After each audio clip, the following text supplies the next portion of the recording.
ಇನ್ಸ್ಟೆಂಟಾಗಿ ಮಾಡ್ಕೊಳ್ಳುವಂಥ ಹಲಸಿನ ಹಣ್ಣಿನ ರವೆ ಇಡ್ಲಿ ತುಂಬ ಚೆನ್ನಾಗಿರುತ್ತೆ. ನಿಮಗೆ ರಾತ್ರಿ ತಿಂಡಿ ನೆನೆಸೋಕ್ಕೆ ನೆನಪಿಲ್ಲ ಅಂತ ಹೇಳಿದರೆ ಹಲಸಿನ ಹಣ್ಣು ಇತ್ತು ಅಂದರೆ ಬೆಳಗ್ಗೆ ಈ ರೀತಿ ರವೆ ಇಡ್ಲಿನ ಮಾಡ್ಕೊಬೋದು. ಇಲ್ಲಿ ನೋಡಿ ಇಡ್ಲಿ ರವೆ ತೊಗೊಂಡಿದ್ದೀನಿ. ಇಡ್ಲಿ ರವೆನ ಒಂದ್ಸಲ ನೀರು ಹಾಕ್ಬಿಟ್ಟು ಚೆನ್ನಾಗಿ ತೊಳ್ಕೊಬೇಕು. ಇಡ್ಲಿ ರವೆ ತೊಳೆದ್ರೆ ಹೋಗಲ್ವಾ ಹಾಗೆ ಹೀಗೆ ಅಂದ್ಬಿಡಿ, ಆದರೆ ಒಂದ್ಸಲ ತೊಳ್ಕೊಳ್ಳಿ. ನಂತರದಲ್ಲಿ ನೋಡಿ ನೀರೆಲ್ಲ ತೆಗೆದಿದ್ದೀನಿ. ಈ ರೀತಿ ಇಡ್ಲಿ ರವೆ ಇದೆ. ಇದಕ್ಕೆ ನಾವೇನು ಮಾಡಬೇಕು ಅಂದರೆ ಇಲ್ಲಿ ಒಂದು ಮಿಕ್ಸರ್ ಜಾರಿಗೆ ಇಲ್ಲಿ ಹಲಸಿನ ಹಣ್ಣು ಮತ್ತು ಸ್ವಲ್ಪ ಬೆಲ್ಲ, ಸ್ವಲ್ಪ ರುಚಿಗೆ ತಕ್ಕಷ್ಟು ಉಪ್ಪನ್ನ ಹಾಕ್ತಾಯಿದ್ದೀನಿ.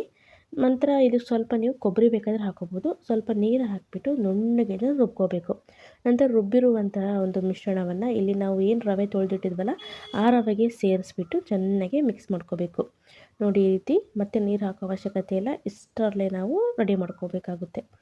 ಮಿಕ್ಸ್ ಆದಮೇಲೆ ನಿಮಗೆ 10 ನಿಮಿಷ ಇದನ್ನು ನಾವು ಬಿಡಬೇಕಾಗುತ್ತೆ. ಅಂದರೆ ಚೆನ್ನಾಗಿ ರವೆ ಅರಳಬೇಕಲ್ವ, ಅದರಿಂದ 10 ನಿಮಿಷ ಬಿಟ್ಟ ಮೇಲೆ ನಂತರದಲ್ಲಿ ಇದನ್ನು ನಾವು ಇಡ್ಲಿ ಮಾಡ್ಬೋದು.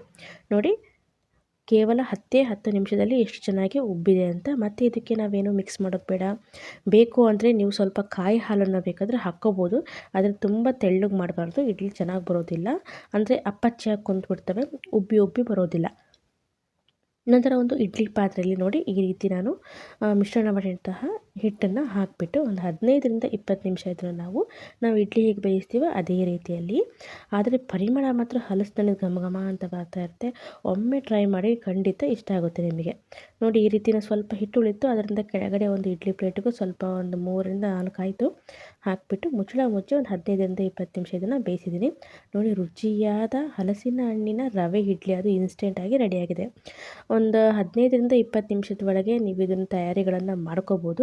ಒಂದು ಅರ್ಧ ಗಂಟೆಯಲ್ಲಿ ನಿಮಗೆ ತಿಂಡಿ ರೆಡಿಯಾಗುತ್ತೆ. ನೋಡಿ ಈ ರೀತಿಯಾಗಿ ಇಡ್ಲಿ ರೆಡಿ ಮಾಡ್ಕೊಂಡಿದ್ದೀನಿ. ಮತ್ತು ಇದಕ್ಕೆ ಖಾರವಾದ ಖಾರದ ಚಟ್ನಿ ಕೂಡ ಮಾಡಿದ್ದೀನಿ. ಈ ರೀತಿಯಾದ ಒಂದು ಇಡ್ಲಿನ ನೀವು ಮಾಡ್ಕೋಬೋದು ಇನ್ಸ್ಟೆಂಟಾಗಿ. ಇದನ್ನೆಲ್ಲ ರಾತ್ರಿ ರುಬ್ಬಿಡ್ತಾರೆ ಕೆಲವೊಬ್ಬರು, ಹಲಸಿನ ಹಣ್ಣು ಮತ್ತು ಅಕ್ಕಿ, ಕೊಬ್ಬರಿ ಇದೆಲ್ಲ ಹಾಕಿಬಿಟ್ಟು ರಾತ್ರಿ ರುಬ್ಬಿ ಬೆಳಗ್ಗೆ ಮಾಡ್ತಾರೆ. ಆದರೆ ಇನ್ಸ್ಟೆಂಟಾಗಿ ಈ ರವೆ ಇಡ್ಲಿನ ನೀವು ಬೆಳಗ್ಗೆನೇ ಮಾಡ್ಕೋಬೋದು. ಯಾವುದೇ ಸೋಡಾ ಅಥವಾ ಏನು ಹಾಕದೇ ನೋಡಿ ಎಷ್ಟು ಉಬ್ಬಿ ಉಬ್ಬಿ ಬಂದಿದೆ ಅಂತ. ಈ ರೀತಿಯಾಗಿ ಹಲಸಿನ ಹಣ್ಣಿನ ರವೆ ಇಡ್ಲಿ ಇನ್ಸ್ಟೆಂಟಾಗಿ ಮಾಡ್ಕೊಳ್ಳಿ ಅಂತ ಹೇಳ್ತಾ, ಯಾರ್ಯಾರು ನಮ್ಮ ಚಾನಲ್ನ ನೋಡ್ತಿದ್ರೆ ದಯವಿಟ್ಟು ಸಬ್ಸ್ಕ್ರೈಬ್ ಮಾಡ್ಕೊಳ್ಳಿ, ಲೈಕ್ ಮತ್ತು ಶೇರ್ ಮಾಡಿ. ಇನ್ಸ್ಟಾಗ್ರಾಮಲ್ಲಿ ನೋಡ್ತಿರೋ ಫಾಲೋ ಮಾಡ್ಕೊಳ್ಳಿ, ಹಾಗೂ ಫೇಸ್ಬುಕ್ಕಲ್ಲಿ ನೋಡ್ತಿರೋ ಫಾಲೋ ಮಾಡ್ಕೊಳ್ಳಿ. ಹೀಗೆ ನಿಮ್ಮ ಸಪೋರ್ಟ್ ಇರಲಿ ಅಂತ ಹೇಳ್ತಾ ವಿಡಿಯೋ ನೋಡಿದ್ದಕ್ಕೆ ಧನ್ಯವಾದಗಳು. Thank you. ಬಾಯ್.